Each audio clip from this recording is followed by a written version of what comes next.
Coming right up, Straight Talk with Art Levine. Our guest tonight, Orange County Supervisor John Moorlach, as we continue our 21st anniversary year. Closed captioning provided by Scan Health Plan.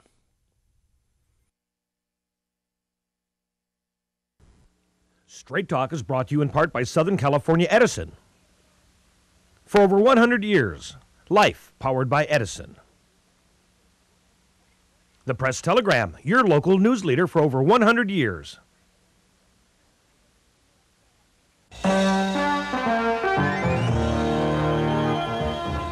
Join us for tonight's edition of Straight Talk.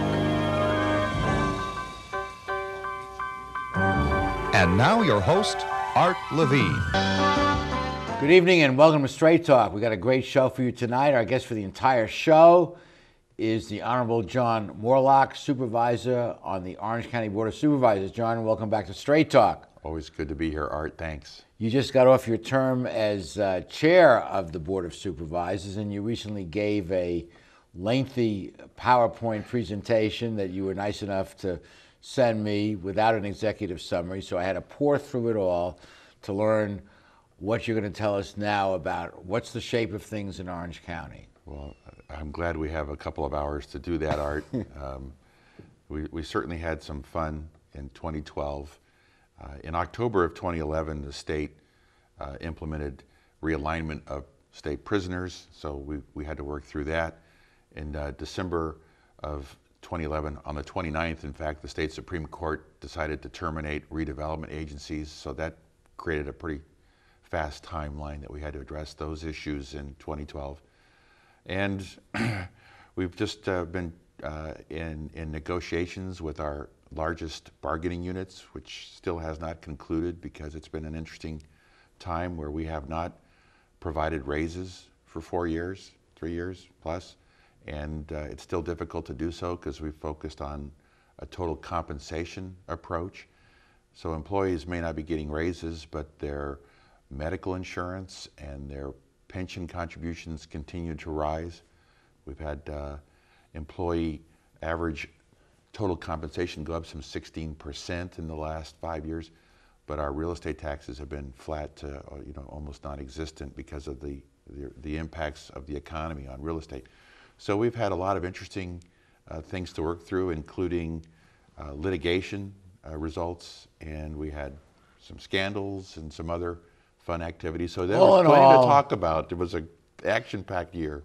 Well, let's focus for a moment on realignment, because every county has faced that, and the larger counties such as Los Angeles particularly impacted by the release of state prisoners to the counties whose jails, at least in the case of LA County, are already busting at the seams.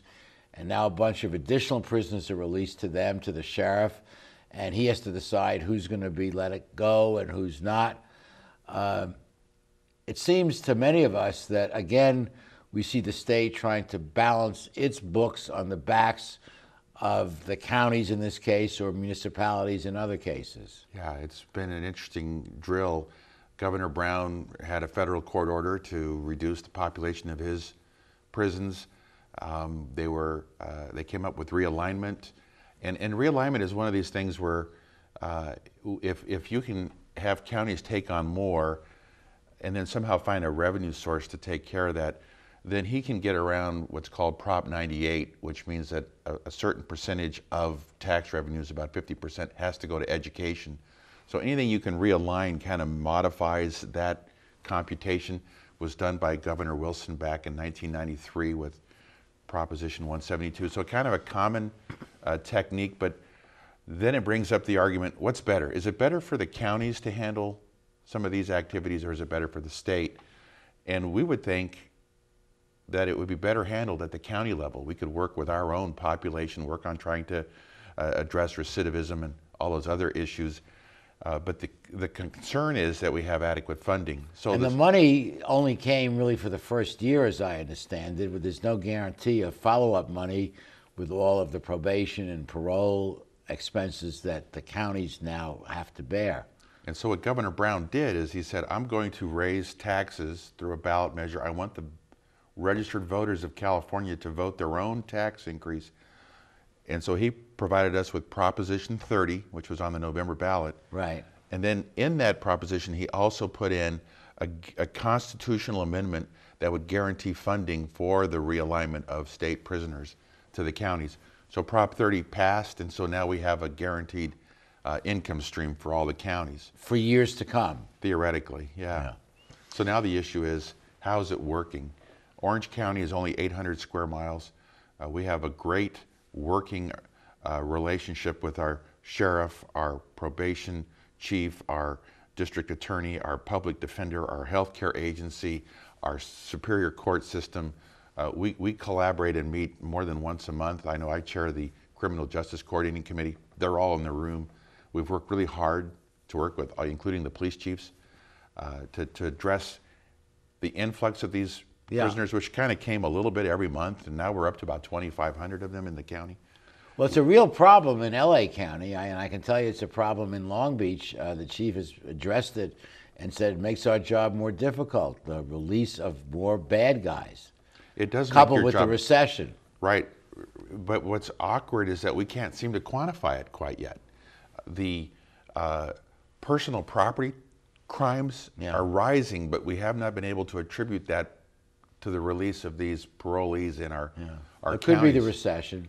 It That could be the often happens recession. in bad times. It could be that property crimes are a little easier. If you see a laptop in a car at night, you pop the window, you take it, and you don't have any fingerprints. You're gone. It's easy crime, and so that's certainly gone up. Let's turn to another, and you mentioned the termination of redevelopment agencies. What's your take on whether that was a wise thing? Well, it was a money grab by the governor. A lot of these redevelopment agencies had a lot of reserves, and so he saw that as something that was there. Well, again, sweep solving state problems on the backs of counties and municipalities. Exactly. In Orange County's case, we only had 2 redevelopment agencies, and one was in my district that I had already been shutting down as it is. It's the one we call it Santa Ana Heights, where the airport, John Wayne Airport, flies over when they take off. The issue is that redevelopment was to take care of blighted areas, and you would come in as a city, take that small little area of your city, and revitalize it, and then any property tax increases over time would go to the city, which means it was taken away from the schools, it was taken away from the county. Now, some cities said, well, if a little bit is good, maybe the whole thing would be great. So we have 2 cities in Orange County. Westminster decided to make their entire city a redevelopment agency. The city of Stanton is about 96. Buena Park is about 56. So you would consider that an abuse of that statute? I would say that that was probably a good sales pitch that should not have been bought. Yeah. And so it created issues, and so when you could lay up in front of everyone the abuses, then someone could say, okay, we're going to stop it all. But also, where the property being fixed up was not so much blighted, but the replacement was going to be a private shopping center and kind of stretching the limits of the statute. So there were abuses, and ultimately it caused the demise of redevelopment. That hurt a lot of cities, but maybe it was a good thing. Well, it takes away low-income housing opportunities and business, and economic development. So it was sort of throwing everything out. Now, how do we reconfigure to Okay, in the replace next segment, we're going to talk about the elephant in the room, the big one, pension reform and debt. And no one is more articulate on this issue and has been a spokesperson on this issue for longer than John Moorlach. We'll be right back.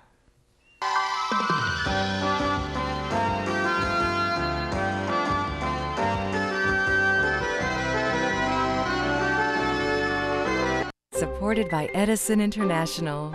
Californians are getting to be old hands at year-round energy conservation, part of our special awareness of the resources we all depend on. We're making the change to energy-efficient light bulbs, keeping warm weather thermostats set to a comfortable 78 degrees, and giving major appliances the afternoon off. Because when it comes to energy conservation, it all adds up. Life, powered by Edison. In today's world, everything's connected. From the workplaces that support us to the homes that welcome us, to the trees and wildlife habitats that remind us how important our environment is. When a bird lands on a branch, and in the midst of a busy day, we stop to watch, it makes us realize we're all in the same boat. The Port of Long Beach welcomes this world with open arms, an environmental policy that's second to none, and a commitment to shaping a vibrant community. The Port of Long Beach, thinking outside the docks. Hello, I'm Jessica Hardy, a proud Long Beach native and a member of the USA Swimming national team. Having spent much of my life in water, I've developed a deep appreciation for the valuable role that this precious resource plays in our lives. In recent years, California's water supply has become unreliable. To address this reality, Long Beach residents have dramatically reduced their water use through permanent lifestyle changes. In doing so, Long Beach has made itself a leader in water conservation. As I work hard to achieve my personal goal of qualifying for the 2012 Summer Olympics, I encourage you to continue your tremendous efforts to use water in smart and responsible ways. So join me and your fellow Long Beach residents in strengthening the water conservation movement. By making small but significant changes in our water use habits, together we can ensure that we have a reliable water supply for many generations to come.